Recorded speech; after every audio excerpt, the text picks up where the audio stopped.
작년 한 해 테슬라가 93만 대 차를 글로벌 시장에서 팔았다고 해요. 모델 S도 있고 3도 있고 X도 있고 Y도 있고 그러겠죠. 이 오링 홍강의 미니 EV는 출시하고 1년 반 만에 미니 EV 단독 모델로 50만 대를 팔았어요.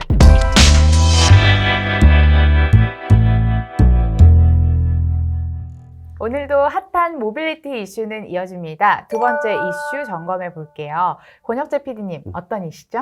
네, 중국발 전기차 심상치 않다라는 주제 가지고 와봤습니다.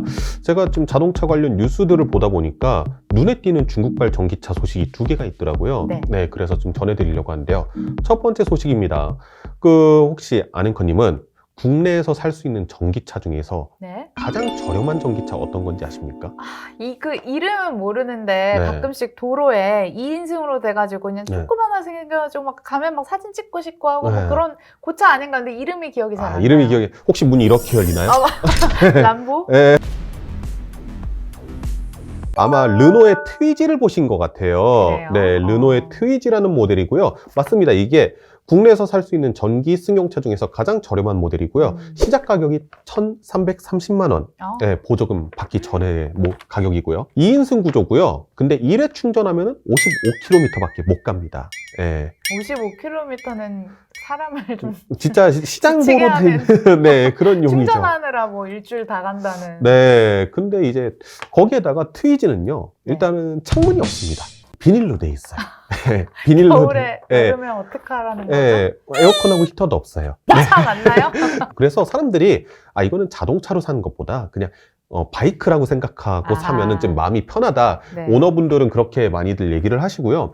이와 별개로 요즘 길거리에서 좀 자주 보이는 것 같은데 캠시스라는 회사에 세보라는 전기차도 있어요. 초소형 전기차. 이 차량 1,570만 원에 역시 2인승이고요. 1회 충전하면 75km까지 주행이 가능하다고 합니다. 네, 그런데 갑자기 중국 전기차 이야기를 하다가 네. 초소형 전기차 이야기를 시작을 하셨나요? 네. 바로 이 소식 때문에 그런데요. 앞서서 말씀드렸잖아요. 1,330만 원, 1,570만 원 말씀드렸잖아요. 중국에서 560만 원으로 구입할 수 있는 소형 전기차가 나와서 화제입니다. 월급 한 몇 번만 반납하면 살 수 있는 차네요? 그쵸. 이제 네. 그냥 딱 다 몰아버리면은 네네네. 살 수 있는 차죠. 이 차 이름이요. 좀 귀엽습니다. 체리 자동차라는 곳에서 나온 차인데요. 이름이 QQ 아이스크림이에요. 더 귀엽게 해주세요. 근데 체리 QQ 좀 이름 들어보니까 되게 낯이 익어요. 뭔 차지 했는데 2003년도에 당시만 해도 GM대우이던 시절이에요. 예. 이때 마티즈2라는 모델을 똑같이 카피를 해서 체리 QQ라는 자동차로 나온 적이 있어요. 네네. 그래서 실제로 막 소송 오고 가고 그랬었는데 이 차가 계속 발전을 해서 현재 전기차까지 발전을 했다. 네, 이렇게 보면 될 것 같은데요. 이제 과거에 카피 자동차라는 오명과는 좀 다르게 상당히 좀 특색 있고 나름 되게 귀여운 디자인으로 만들어졌더라고요. 무엇보다 르노 트위지 보면은 약간 자동차보다 진짜 오토바이 같이 생겼다 그런 느낌 드는데 얘는 진짜 자동차처럼 생기기도 했었고 무엇보다 이 차 중국 기준으로요 1회 충전하면 120km. 아까는 50km 네, 대였는데 55km, 75km였는데 얘는 중국 기준이긴 하지만 네, 중국 기준으로 120km. 롱레인지 모델도 있어서요. 롱레인지 모델 같은 경우는 1회 충전 시에 170km까지 주행이 가능하다고 합니다. 네, 사진 찾아보시면 아시겠지만 뭐 민트색도 있고 핑크색도 있고 네. 귀여워가지고 네. 아마 취저 당하신 분들 많을 것 같습니다. 이렇게 귀여운데 가격까지 착하다 보니까 정말 인기 많았겠어요. 네, 그렇죠. 근데 이 체리 QQ 아이스크림이 나오는데 결정적인 계기가 된 모델이 있습니다.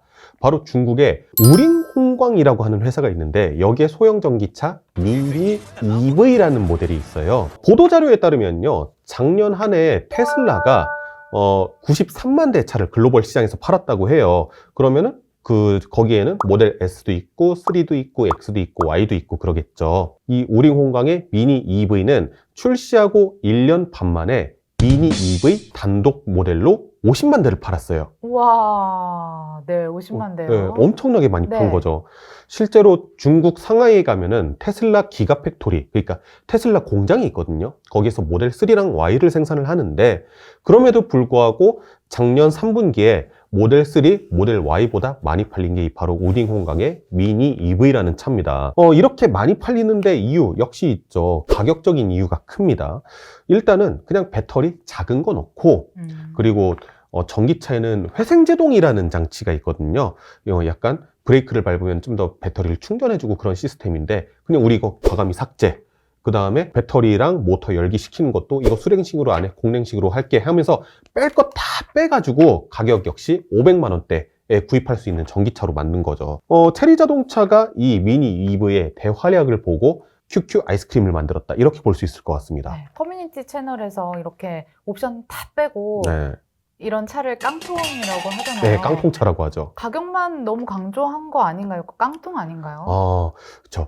그래서 약간 그런 생각을 하실 것 같아가지고 그 다른 소식도 한번 갖고 와봤습니다. 구글의 자율주행 자동차 기술을 개발하는 곳이 웨이모라는 곳이잖아요. 네. 여기가 중국의 지리자동차라는 곳과 손을 잡았다고 합니다. 지리자동차 들어보신 분들 좀 있으실 것 같은데요. 바로 스웨덴의 볼보 인수한 볼보의 모기업입니다. 이 지리자동차의 고급 전기차 디비전인 지커라는 회사가 있는데요. 이 회사가 웨이모와 같이 손을 잡고 지커가 차량을 설계하고 개발을 담당하면은 웨이모가 거기에다가 자율주행 기술을 탑재를 하는 거죠. 그래서 수년 내에 미국에서 완전 자율주행 택시로 이렇게 사용할 예정이라고 합니다. 그 얼마 전에 저희가 또 이슈를 다룬 적이 있었는데 중국의 배터리 교체형 전기차 하면서 중국이 전기차 시장을 엄청 밀어준다고 다뤘었잖아요. 네. 그 결과가 조금씩 나오는 것 같아요. 맞습니다. 사실 내연기관차 시절에 중국차 하면 사람들 다 무시했잖아요. 저도 무시했었어요. 왜냐면은 막 짝퉁차, 막 디자인 막 여기저기서 다 베껴와가지고 만든 되게 우스꽝스러운 차들.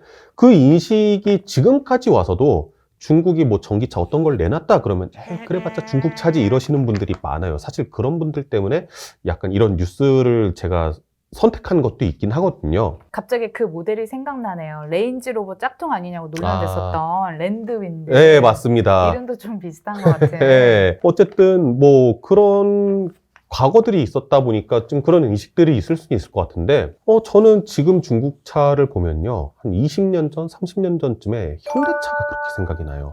사실 그때 현대차도 낮은 품질이지만은 저렴한 가격으로 약간 가격 정책으로 승부를 보던 회사, 그 다음에 다른 회사의 아이디어를 도용하는 회사, 좀 이런 인식이 강했었거든요. 그런 회사가 작년 1분기부터 3분기 글로벌 판매량에서 무려 3위를 달성했습니다. 네.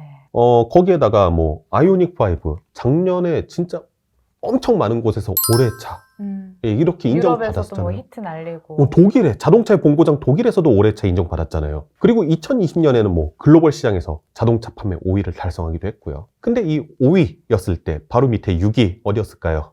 중국 자동차 얘기하시려는 거 아닐까요? 네, 상하이 자동차라는 곳이었습니다. 네네. 네. 이 중국이 내수 시장이 너무 커요.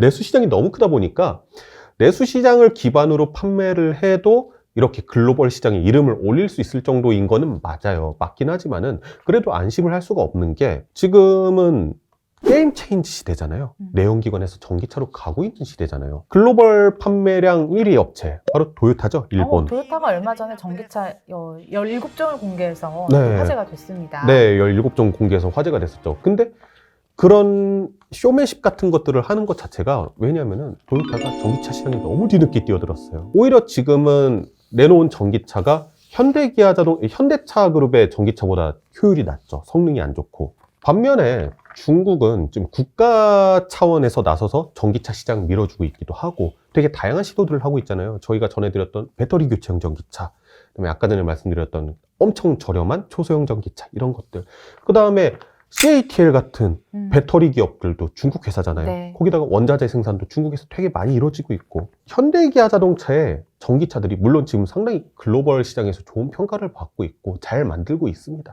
하지만은 이럴 때일수록 이제 뒤에서 쫓아오는 사람들 이제 좀 떨쳐내려면 더욱더 연구 개발 열심히 해야 되지 않을까, 지금 그런 생각이 들어서 이제 새해 초반이고 하니 좀 이런 높아심에 한번 이런 뉴스 만들어 봤습니다. 네, 현대 기아차가 전 세계인들의 사랑을 받고 질주를 하고 있다고는 하지만 중국 전기차 시장에서 여전히 시장 점유율이 미비한 것도 좀 그렇고 네. 전기차 경쟁 자체가 독해지고 있는 것도 주목을 해야 될 것 같습니다. 방심해서 안 될 것 같아요.